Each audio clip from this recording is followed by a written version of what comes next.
7 बोसोरनि थाखाय जोबथेसालियाव थांनांगोन। खुलुमबाय बयनिसिमबो। दायो आङो मोननैसो भिडिअ लानानै फैदों। दाथ' आरो अपारेशन सिन्दुरा जागासिनो दङ। नोंथांमोना बयबो ससियेल मिडियानि गेजेरजोंहाय नुगासिनो दंखायो।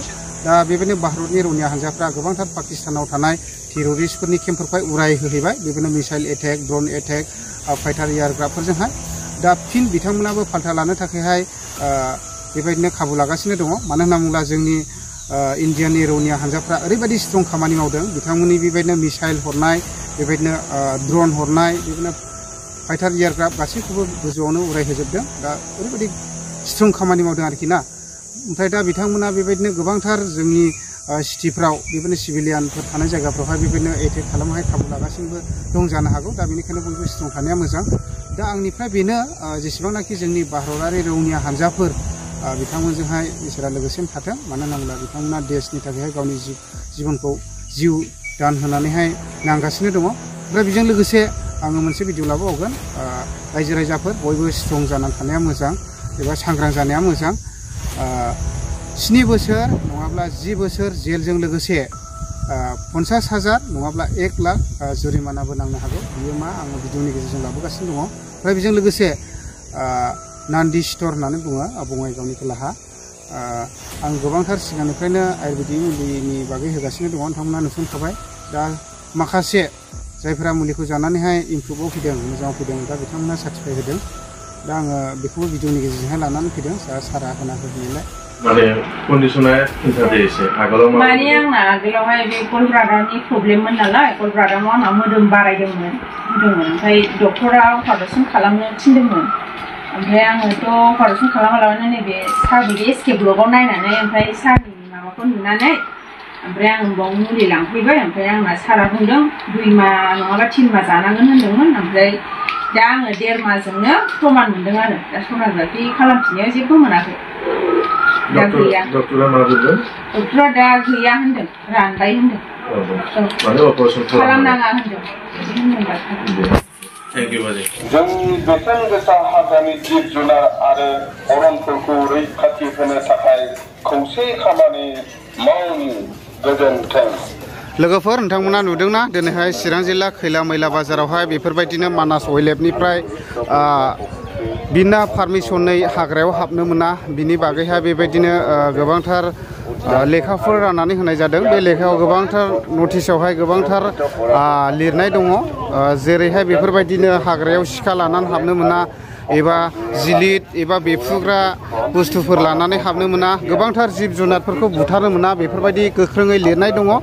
दा जायफोरा बेफोरबायदि न' उइदाउट पारमिसन हाग्रायाव हाबोब्ला बेबायदिनो सरखारनि आयेनावहाय माने एरेस्ट जागोन आरो। दा बेयावहाय फुरा गोबांथार नियम एबा आयेनफोरखौहाय गोरा स्ट्रं खालामखानाय जाहैबाय। मानो होनना बुङोब्ला दा 7 बोसोरनिफ्राय बेफोरबायदि 10 बोसोरसिम बेफोरबायदि जेल जानांगोननि थाखायबो बेवहाय लिरनाय दङ। बेजों लोगोसे आरो बेफोरबायदिनो गोबांथार फाइन 50,000 बेफोरबायदि गोबांथार लिरनाय दं आरो।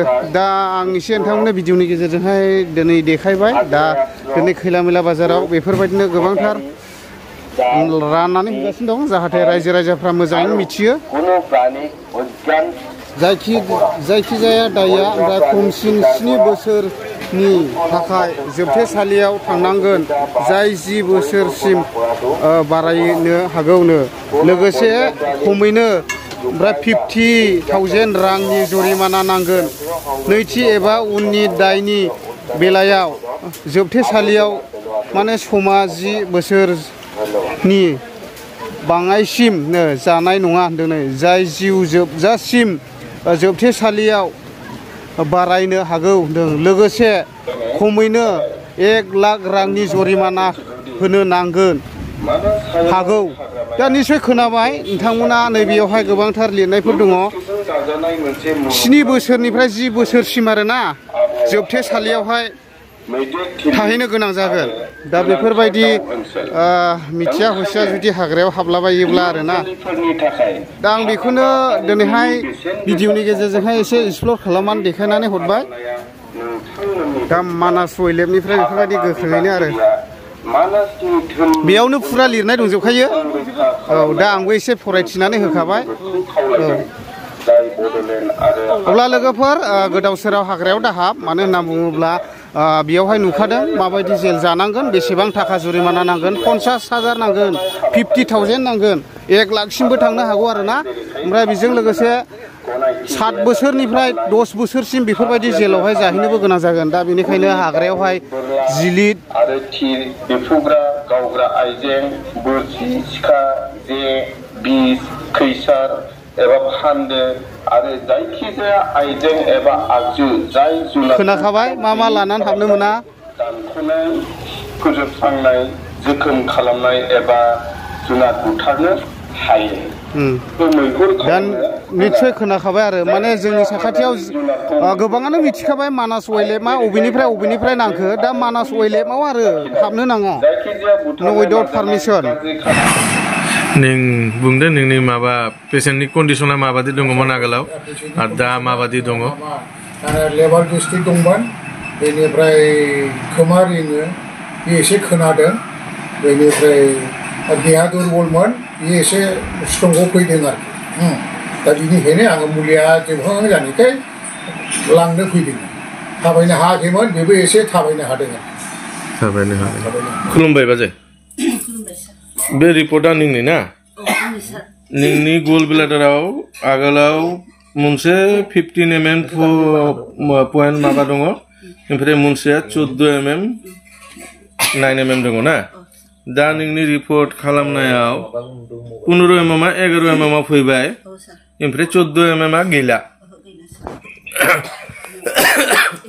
मुलि जानाया बारा क्लियार जायाखै सार नङाबा एसे साबसिन जाबावगौमोन आरो आच्छा गेप जाबाय एसे सन'ग्राफ खालामनायाबो जे कयदिन जाबाय नों आंनि मुलिया 1 मास जादों सार 1 मास जादों एसे 1.5 मास जाबाय खोमा आङो दा सन'ग्राफ खालामनाया मुलि मोनजायैया एसे साबसिन जानाय मोना साबसिन जाबावगौमोन खोमा सार एसे खमायबावगौमोन खोमा आरो नों बहायनि बाजै आङो सुलियाकाटानि सार सुलियाकाटा डिस्ट्रिक्ट औ दे नों खिन्थादे नोंनि कन्डिसना आगोलाव माबादि दङमोन दा नोंनि कन्डिसना माबादि दङ जि माने अरिजिनाल बेखौ खिन्थादे सिगांलाय ओंखारनो हालायमोन ओमफ्राय दा मोजां मोनबाय ओमफ्राय एसे ओरैनो जानोबो हायोमोन जानो हाबाय ओमफ्राय गियोमोन गिनाय मानाया खारजोब्बाय खुगा गोखाया एसे दङ खारजोब्बाय सेराव थानाय दा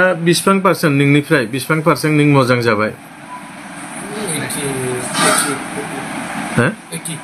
80% मोजां जाबाय नोंनि प्रब्लेमा मा दङमोन आगोलाव आरो कयदिनाव हामबाय लोमजादोंमोन ओमफ्राय बे आथिं आखाइ बुदोंमोन ओमफ्राय बे उदै आरि थुखो मोनदोंमोन ओरैनो खावसे सायोमोन ओमफ्राय बाहाय फैनानै सारनाव फैनानै मुलि लांफैनानै आराम जाबाय आरो दा जागासेजोंनो आन्दाज मोनदों गेसनि जानाय खेबसेजोंनो आन्दाज मोनदों ओमफ्राय दा आराम जाबाय आरो थाबायनो हायामोन मेंनाय बिराद दंमोन ओमफ्राय दा मोजां मोनबाय आरो नोंथांनि एसे मुलि जानानै मोजां मोनदों ক'ব আপুনি কেনেকা পাইছে অলপ জোরে কৈ আপোনাৰ ভাষাত কওক মই ইকিঠিন আলো মোৰ যা জোৰ বেমাৰ ৰহে সেটা মোৰ হাৰ্ট প্ৰব্লেম ৰহে চিকিৎসা কৰিলে তো পইচা টাকা নাখে হলে কা কৰিব ঈশ্বৰে মোক এই জায়গাটো দেখবা লাগা মই আলো ইয়া मैं यहाँ दवाई खाई के मैंने एखन बहुत आराम पालो एखन